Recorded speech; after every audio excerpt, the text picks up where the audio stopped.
어, 그렇게 어렵진 않았죠. 이제 방법이 두 개나 있나? 아, 록이랑 아이록 쓰는 거구나. 이제 어떠한 이제 데이터 컬럼들의 이름이 쭉 전달이 되고, 그쵸? 요런 것들이 이제 쭉 전달이 되어 가지고 얘의 이제 뭐 첫 번째 원소, 그러니까 컬러라는 게 C 혹은 이제 D로 시작되는 거라고 하면은 이게 이제 언더바 스트링 요런 이제 입력이 왔을 때 이거의 이제 첫 번째 원소가 C거나, 그렇죠?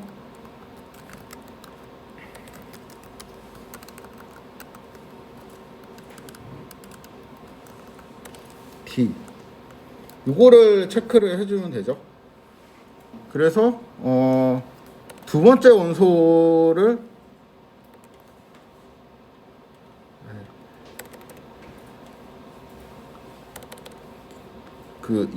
여기에서 스트링이 만약에 이렇게 들어오게 된다면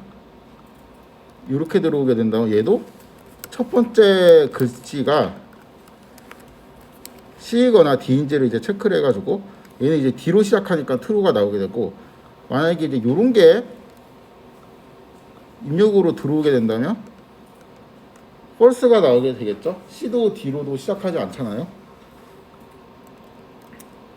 그럼 이제 내가 구현하고 싶은 함수는 어떤 거냐면은 x가 입력으로 들어와서 x의 첫 글자가 C 혹은 x의 이제 첫 글자가 D를 판단해 가지고 true false를 이제 리턴하는 이러한 함수를 구현을 하고 싶은 거잖아. 이렇게 바꿔주면 함수 오브젝트가 급하게 하나 만들어지고, 여기에 컬럼에 이제 각 원소들을 적용해서 리스트화 시키면은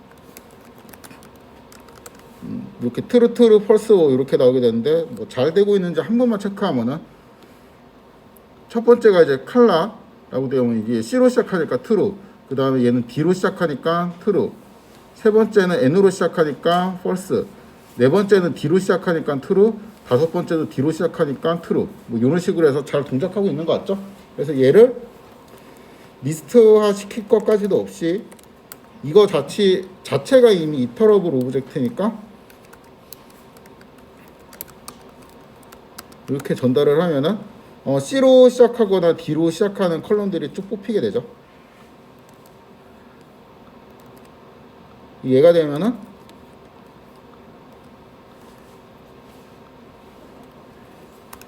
얘도 되겠죠.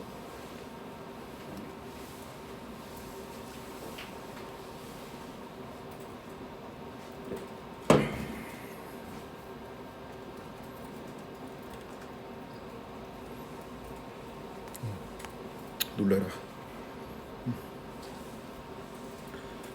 그 다음에 새로운 열을 추가하는 방법에 대해서 살펴보도록 하겠습니다.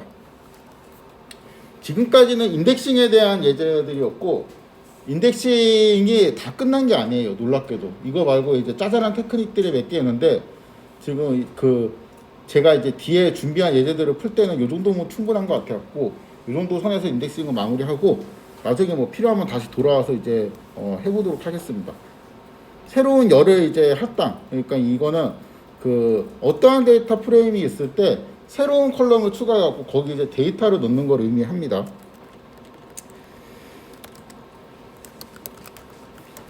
우선 예제로 이제 이러한 데이터 프레임을 생각을 해볼게요. 뭐 A라는 애에다가 1, 2, 3을 넣고, 그 다음에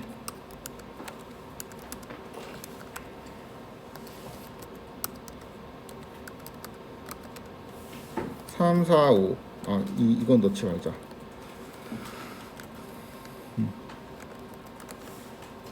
이러한 데이터 프레임이 있는데, 내가 이거를 이제 적당한 방법으로 열을 추가해가지고 이렇게 이제 만들고 싶은 거예요.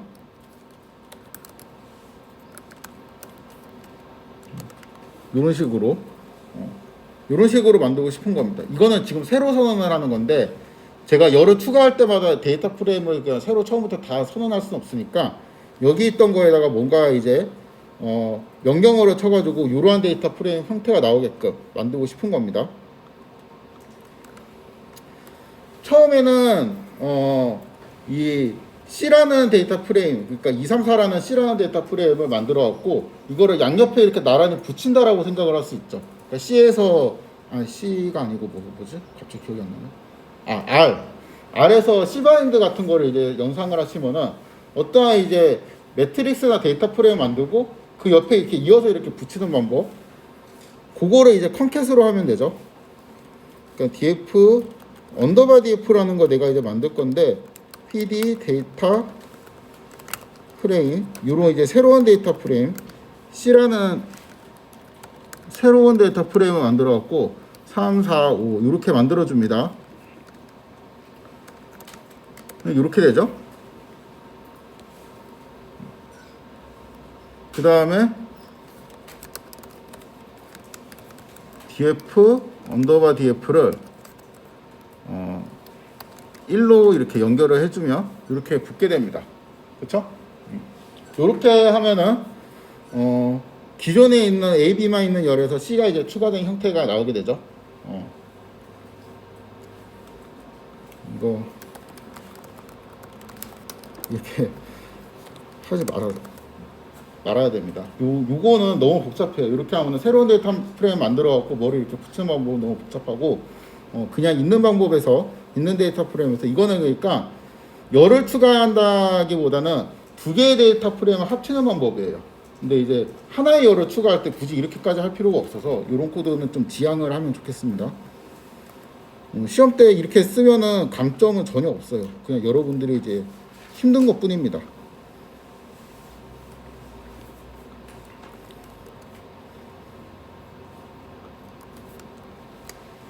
자, 이 두 번째 방법은 그 데이터 프레임이 네 가지 컨셉을 갖고 있다 그랬죠. 갑자기 조용하지? 아까 왜 시끄러웠지 그럼? 네 가지 컨셉을 갖고 있다고 했는데 첫 번째는 그냥 오브젝트, 그러니까 어떠한 클래스에서 나온 인스턴스라고 이제 생각을 해갖고 점을 찍고 막 우리가 컬럼 이름들을 접근을 했었잖아요. 그러니까 그냥 하나의 인스턴스로 보면은 df하고 우리가 A 하면은 A라는 애가 이제 접근이 되고 B라고 하면은 B라는 컬럼이 접근이 되었었죠. 그렇죠? C라는 애는 접근이 되지 않겠지. 근데 내가 이 C라는 애에다가 1, 2, 3, 4, 5 이렇게 이제 선언을 해요. 그러면은 뭔가 이제 워닝이 뜨긴 하지만 선언이 되죠. 그럼 이제 DF를 하면은 아무것도 안 나옵니다. 이렇게는 할 수가 없어요. 그러니까 이 방법으로는 추가를 할 수 없습니다. 그래서 점을 찍고 접근하는 방법으로는 추가하는 방법이 없습니다. 근데 이 두 번째는 컨셉이 딕셔너리처럼 생각을 하는 거였거든. 그러니까 우리가 지금 데이터 프레임, 예제 데이터 프레임을 이렇게 선언을 했잖아요. 이거 자체가 사실은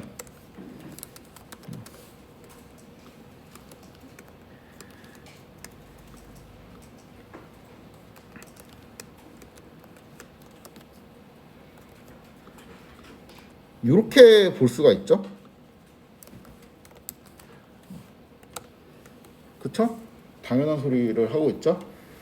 그러니까 이거는 맨 위에 있는 DCT라는 건 뭐냐면은 키가 A하고 B라는 문자열이 있고 그 A라는 키에 해당되는 밸류가 1, 2, 3이고 B라는 키에 해당되는 밸류가 이제 2, 3, 4인 딕셔너리죠. 그쵸? 이 데이터 프레임 자체도 이러한 데이터 프레임이 있을 때 딕셔너리로 해석을 하면은 키가 이제 A가 있고 밸류가 1, 2, 3, 그다음 키 B가 있고 밸류가 2, 3, 4 이제 이런 식으로 이제 되는 딕셔너리라고 볼 수 있는데 딕셔너리에서 우리 이렇게 새로운 키를 추가해 가지고 이렇게 넣을 수가 있었죠. 이게 이제 딕셔너리의 장점이었잖아. 이런 식으로. 근데 딕셔너리가 되면은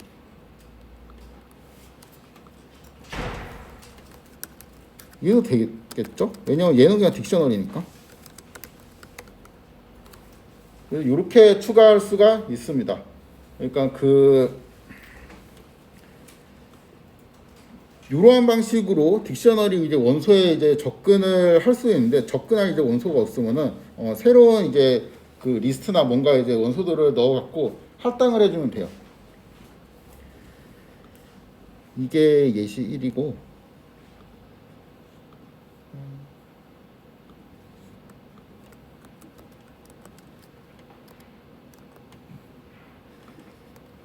거의 이 방식만 된다고 생각을 하시면 됩니다. 지금 제가 소개할 예시는 이렇게 하면 안 되겠죠라는 거를 이제 설명하려고 했는데 이게 되더라고요. 그래가지고 좀 그냥 이제 넣기는 넣는데 굳이 이렇게까지는 할 필요 없습니다.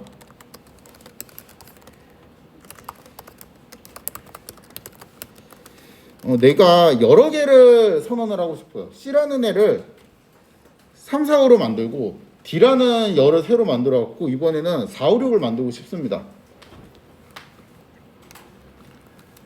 그냥 단순하게는 이번에는 이렇게 데이터 프레임을 새로 선언하고 새로 선언하는 이유는 지금 데이터 프레임에는 이 상태니까 우리가 예제를 위해 가지고 이렇게 새로 초기화를 해주면 좋겠죠. 이번엔 이제 A, B밖에 없습니다. 컬럼에 여기에서 그러니까 그 C라는 애를 일단 얘가 가능했죠. 요거는 딕셔너리에서는 이런 방식으로 내가 키들의 리스트를 만들어 갖고 접근을 하는 게 불가능했는데 데이터 프레임에서 새로 추가된 기능이었죠. 여기 이제 가능한데 이런 것처럼 C D라는 애를 새로 선언을 할 건데 C가 이제 1, 2, 3 얘가 C가 3, 4, 5 D가 4, 5, 6 이제 이러한 애들을 선언할 건데 이거를 중첩된 리스트로 만듭니다. 그리고 이 중첩된 리스트는 이렇게 이제 생겼는데 얘를 넘파이화 시키면은 이렇게 되어 있어요. 그렇죠? 근데 우리는 이제 넣을 형태가 지금 3 곱하기 2 형태로 넣고 싶잖아요. 그러니까 얘를 트랜스포즈 해주면 3 곱하기 2 형태가 되는데 이거를 여기에 넣으니까 되더라고요.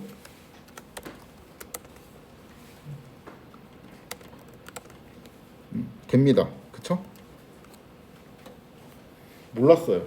진짜 이거 오늘 알았어요. 제가 오늘 수업 준비하다가 당연히 안 되겠지 했는데 되더라고요.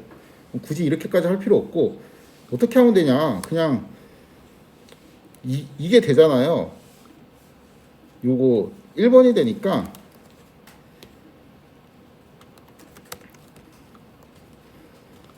df 이제 c 여기에 3, 4, 5로 넣고 그다음에 df d에다가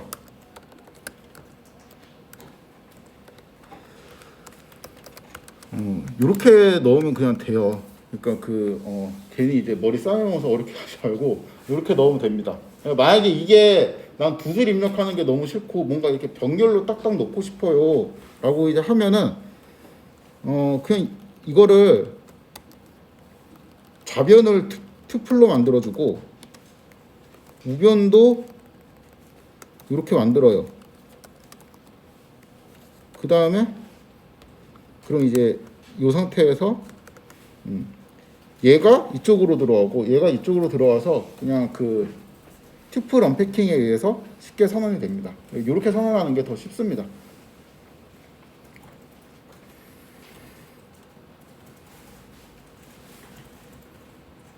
그 데이터 프레임을 이해하는 이제 세 번째 컨셉이 그냥 넘파이 어레이인 것처럼 해석을 하는 방법도 있었죠. 어떻게 할 수 있었냐면은 df하고 점을 찍고 ilog이라는 거를 이제 쓰면은 그거 이제 그 오브젝트 통째로 넘파이 오브젝트처럼 이해를 할 수 있다고 했습니다.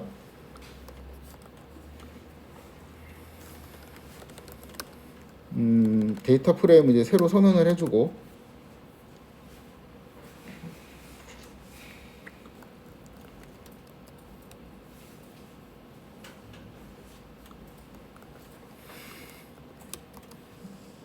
이거는 금방 할게요. 이거 어차피 안 되거든요.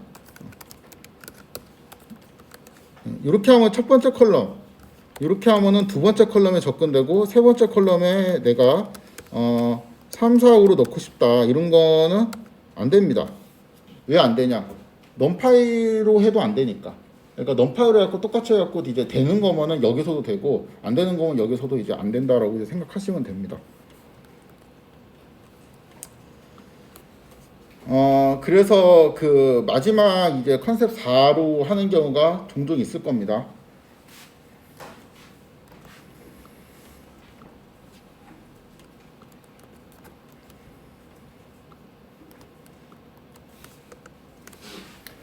그 데이터의 자료형이 있잖아요. 파이썬이 귀찮은 게 되게 많거든요. 튜플도 만들었는데 리스트도 만들고, 그 다음에 딕셔너리라는 것도 만들고, 되게 사람 귀찮게 한단 말이야. 근데 이것들이 뭔가 특징이 있어요. 그러니까 그 딕셔너리의 가장 큰 특징은, 그러니까 셋 같은 것도 특징이 있죠.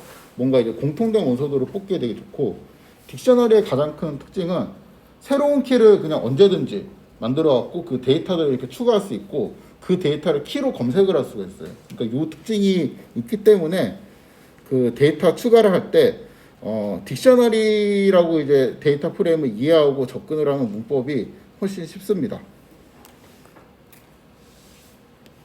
얘도 이제 똑같거든요. 얘도 그 df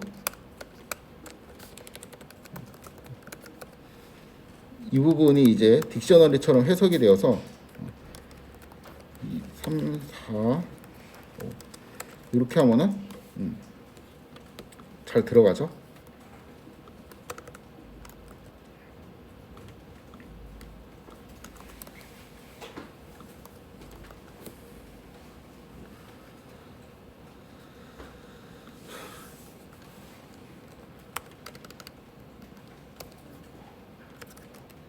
이것도 이제 똑같은데 여기에다가 3, 4, 5, 4, 5, 6 이런 식으로 하고, 이거를 넘파이 어레이화 시킨 다음에 트랜스포즈 취하면은 이렇게 됩니다. 그러니까 이거는 쓸 필요가 없는 거죠.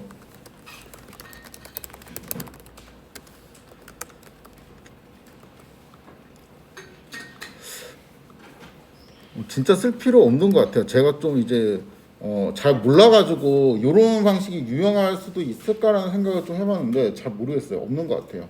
만약에 이제 그러한 방식이 생겼다는 걸 제가 이번 학기 중에 깨달으면은 이거를 제가 수정하도록 하겠습니다. 아무튼 지금은 쓸 필요 없는 것 같아요. 이렇게. 세 번째 방법은 세 번째는 뭐지? 그냥 이제 병렬로 이렇게 해서 데이터 프레임 초기화해주고,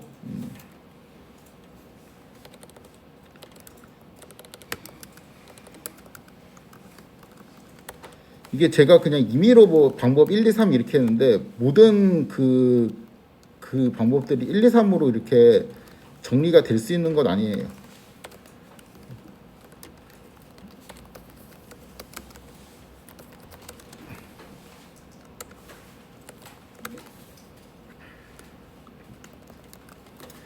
자, 이렇게 그 기본적인 할당에 대해서 살펴보았고, 세 번째 방법이 어사인 메소드를 사용하는 겁니다. 어사인 메소드를 할당하는 건데, 이거를 제가 제일 좋아해요. 저는 이 방법만 특화가 되어갖고 요거만 계속 주구장창 썼습니다. 이게 그 조금 쓰기가 까다로워서 그렇지 확장성도 제일 있고 다양한 상황에 좀 적용하기 편해요.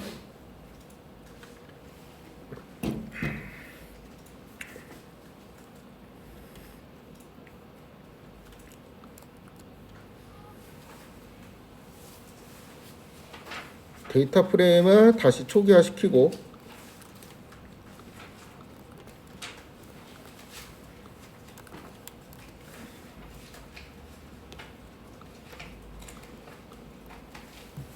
이렇게 되겠죠? 여기에서 이제 C라는 애를 할당을 하는 방법에 대해서 살펴보면, C는 3, 4, 5 이렇게 따옴표 없이 내가 이제 넣고 싶은 애를 전달을 하면 됩니다.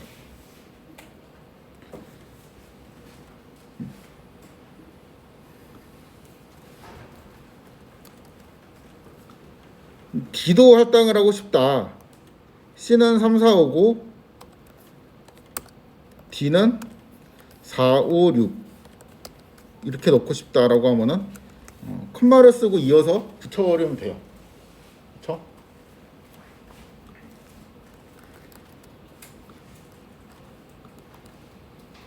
이렇게 볼 수도 있죠. C에다가 3, 4, 5를 넣어요. 그렇죠? 그럼 그 결과에다가 다시 그러니까 요거를 수행한 결과가 다시 뭐가 돼요? 데이터 프레임이 되죠. 그럼 여기에도 똑같이 어사인이라는 메소드가 있을 테고 이어서 연속으로 3, 4, 5를 4, 5, 6을 할당해도 똑같은 결과가 나오게 되죠. 지금 요 방식이 여기 최애라는 뜻은 가장 이제 선호하는 방법이라는 의미고 가장 선호하는 이유가 혹시 뭔 것 같아요? 이 앞에 있던 방식이랑 근본적인 차이가 있어요. 잘 모르겠죠. 지금은 감이 안 올 텐데 지금 요 방법 있죠. 뭐 굳이 쓸 필요 없다. 이거 말고 요런 거를 생각해 봅시다. 자, 이거를 선언을 하면은 A하고 B가 있는 데이터 프레임이 하나 나오게 되죠. 그렇죠? 그다음에 요거를 실행하는 순간 이 데이터 프레임은 A하고 B가 있었던 요 데이터 프레임은 사라져요. 우리가 이제 접근할 수 없는 상태가 되고 A, B, C, D라는 새로운 데이터 프레임이 생겼고 이 데이터 프레임이 DF라는 이름을 갖고 가게 되죠. 그렇죠?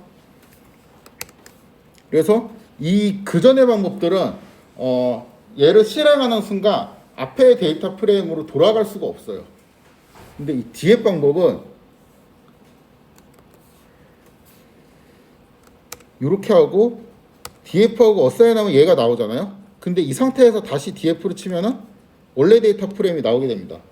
그러니까 이게 그 여러분들이 어떠한 행을 추가했을 때 딱 추가를 해. 근데 잘못 추가했나? 이게 아닌가? 하고 순간 어떻게 되면 전 단계로 돌아가야 되는데 그 전 단계로 돌아가려면은 이게 우리가 여기서는 바로 선언을 했잖아요. 근데 계속 이런 식으로 쭉쭉쭉쭉 변환을 하면은 이러한 변환이 한 10개 정도 체인이 있어요. 10개 정도. 그러니까 원래 데이터 프레임이 있고 뭐를 추가하고 이렇게 해서 10개 정도 이렇게 변환을 했는데 내가 7번째까지는 잘한 것 같은데 8번째에서 잘못한 것 같아. 그러면은 다시 7번째로 돌아가려면은 돌아가는 방법은 다시 첫 번째 단계로 가서 7번째 단계까지 변환하는 거 쭉 거쳐야 돼요. 그러니까 그 과정이 되게 귀찮아요. 그리고 코드를 꼬이게 합니다. 그래가지고 요 변환 전과 변환한 다음을 연쇄적으로 유지를 시켜주는 어사인 방법을 제가 되게 좋아해요. 그럼 또 다른 질문. 지금 요거하고 요거는 결과는 똑같죠? 결과는 똑같은데 약간 디테일한 면에서 차이가 있거든요. 그러니까 얘는 위에 거는 뭐냐면은 데이터 프레임이 메모리 공간상에 2개 있어요. 그러니까 처음 데이터 프레임은 얘, 그쵸? 얘가 일단 메모리 공간상에 있고 그 다음에 요거 CD가 추가되는 데이터 프레임 메모리 공간상에 또 있는 거예요. 그러니까 여기에서 한 번 변환해서 이렇게 만들어졌죠. 근데 이 밑에 예시 같은 경우는 첫 번째 데이터 프레임이 이렇게 있고 그 다음에 얘가 1차 변환 요게 하나 또 있어요. 그 다음 이 데이터 프레임 결과에 이거를 한 번 더 온 거잖아요. 그러니까 얘도 있어요. 그러니까 이거는 내가 1에서 2로 가는 과정, 그 다음에 2에서 3으로 가는 과정이 다 저장이 되어 있습니다. 그래서 만약에 내가 여기에서 D가 4, 5, 6을 넣는 게 아니고 여기에서 다시 4.4, 5.5, 6.6을 넣어야 되는데 교수가 갑자기 마음이 바뀌었고 얘를 바꿨어. 이렇게 하면은 얘는 그냥 요거만 수정을 하면 돼. 이렇게. 그러면은 안 돼.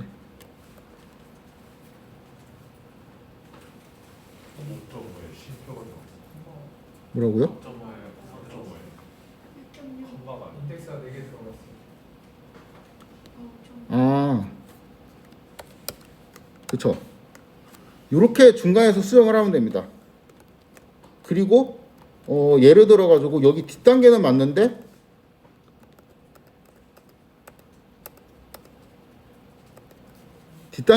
여기 앞이 틀렸다. 그러면 이제 앞에 있는 데이터 프레임을 또 갖고 와서 고쳐주면 돼요.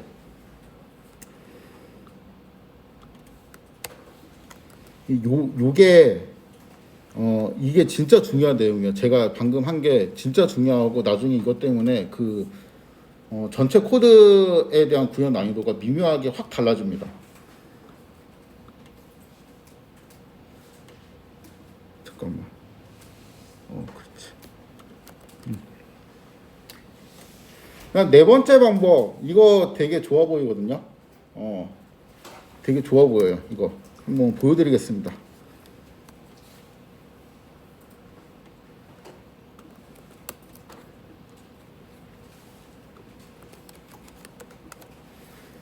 이렇게 데이터 프레임이 만들어졌습니다. 그 다음에 여기에서 내가 C라는 애를 이제 추가를 할 건데 이 메소드로 써서 C는 2, 3, 4, 5 이렇게 하고 따옴표로 이렇게 달아주잖아요.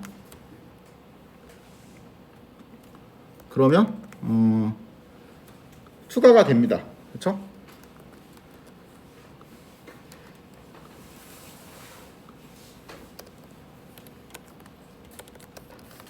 이거는 안 돼요. 대신에 조금 그 방법을 바꿔갖고 요거 자체도 어차피 데이터 프레임이니까 그럼 나 여기서 한 번 더 걸래. 요 메소드를 한 번 더 걸겠다라고 하면은 되겠죠, 당연히. 4, 5, 6.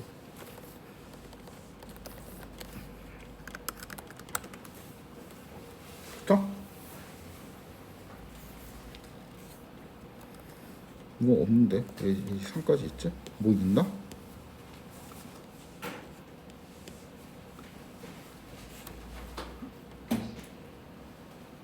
생각나는 게 없는데? 두 개밖에 없어.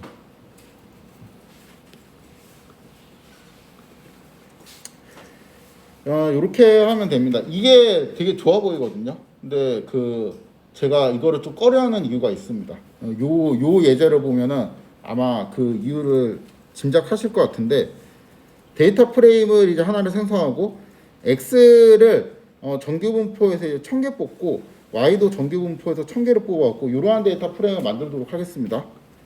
그렇죠? 이 두 개의 컬럼이 있고 한 컬럼당 이제 1000개의 데이터가 있는데 그 1000개의 데이터는 정규 분포에서 난수를 그냥 뽑은 거예요. 그렇죠? 새로운 열 R이라는 애를 생성을 할 거고 반지름을 계산할 겁니다. 그러니까 각 원소에 대해서 요거의 제곱, 그 다음에 요거의 제곱, 그 다음에 더한 다음에 루트를 씌운 애를 계산을 할 거예요.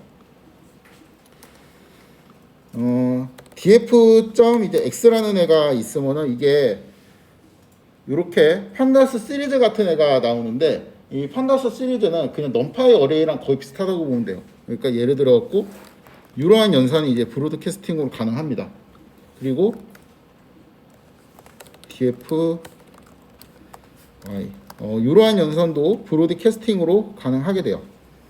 그다음에 여기다가 루트를 브로드캐스팅으로 하게 되면 이렇게 되겠죠.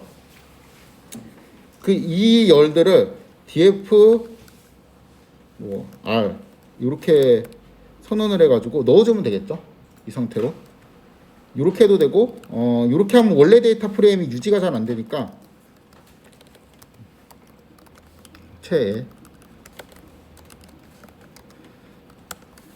이렇게 하게 되면은 이 계산된 결과도 나오게 되고 원래 데이터 프레임도 동시에 이제 유지를 할 수 있는 방법이 되겠죠.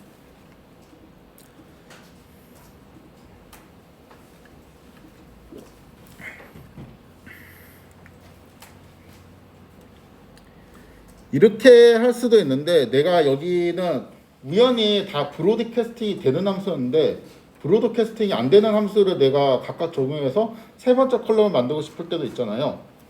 그렇죠? 그럴 경우에는 이제 어떻게 하냐? 뭐 똑같이 하면 되죠. 그러니까 이 어떠한 함수를 내가 그냥 직접 정의를 할 건데 x, y가 입력으로 들어와서 x의 제곱 더하기 y의 제곱을 계산을 해줍니다. 그 다음에 루트를 취해줘요. 이렇게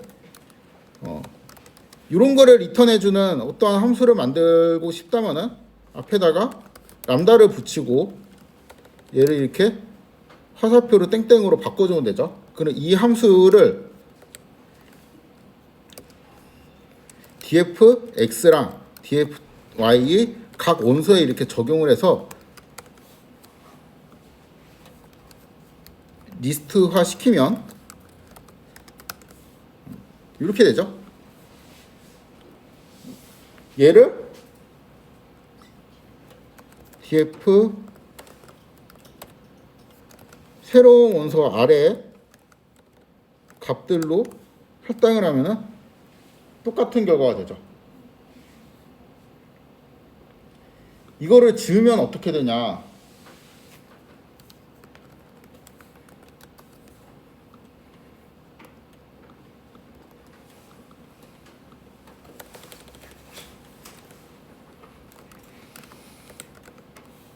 안 되죠? 그렇죠? 왜 안 되냐? 이건 잘 모르겠어요.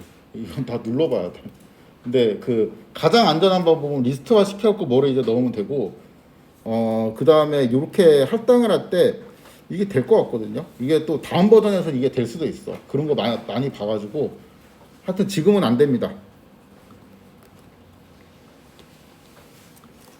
자, 이렇게 어사인을 이용하는 방법이 있고 세 번째 방법이 있는데 요거는 자, 원래 데이터 프레임 그대로 유지가 되어 있죠. 제가 어사인만 계속 걸었으니까. 얘도 원래 데이터 프레임을 유지해 주는 건 똑같거든요. 근데 이제 R은 X의 제곱에 이제 Y의 제곱이잖아요. 그렇죠? 이런 식으로 되는데 이게 아니고 루트였지. 이렇게 하면은 바로 되죠. 그렇죠? 그래서 세 번째 방법이 되게 편한 것 같은데 이게 예를 들어서 뭐 이렇게 쓰면은 안 돼요. 이렇게 쓰면은 이게 뭐냐라는 에러 메시지가 나옵니다. 키에러가 나옵니다.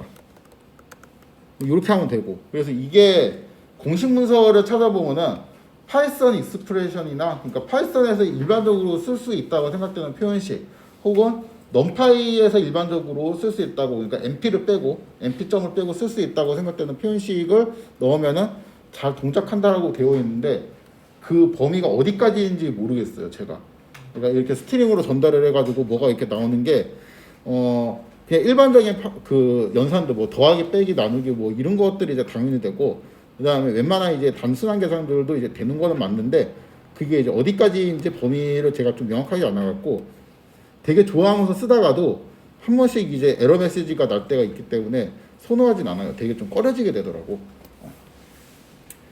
그래서 이 방법이 있습니다. 그러니까 요거하고 비슷한 느낌이 커리가 그래요. 커리도 안에 있는 익스프레션을 그냥 문자 형태로 넣어갖고 처리를 하는데 커리가 좀 좋은 것 같으면서도 약간 이제 어디까지 되는지 범위가 좀 불명할 때가 있고 이거는 커리 같은 경우는 이제 다른 SQL이나 이런 문법에 익숙한 사람들이 그냥 그대로 쓸 수 있도록 만든 거라 가지고 그게 뭔가 요 두 개는 파이썬 고유에 있는 문법들로 이해를 하면서 제가 뜯어보기가 힘들어요. 그래서 좀 선호하진 않습니다. 편하긴 편해. 잠깐 쉬었다가 이어서 할 건데 요거 제가 책 하나를 소개할게요. 이 책이고 여기 있는 내용 중에 일부를 제가 올려놨습니다. 불법적인 방법으로 제가 얻은 건 아니고 제가 이거 산 건데 이게 옛날에는 사실 그러니까 한 챕터예요. 그러니까 요 부분 중에서 잠깐 이제 쉬시는 사이에 여기 있죠. 아이스크림을 많이 먹으면 걸리는 병이라는 이 주제로 제 지도 교수님은 아니고 제가 이제 공부를 할 때 많이 이제 가르치면서 썼던 교수님이 쓴 책인데 얘네들이 좋은 게 많이 있습니다. 요거를 좀 읽어보세요.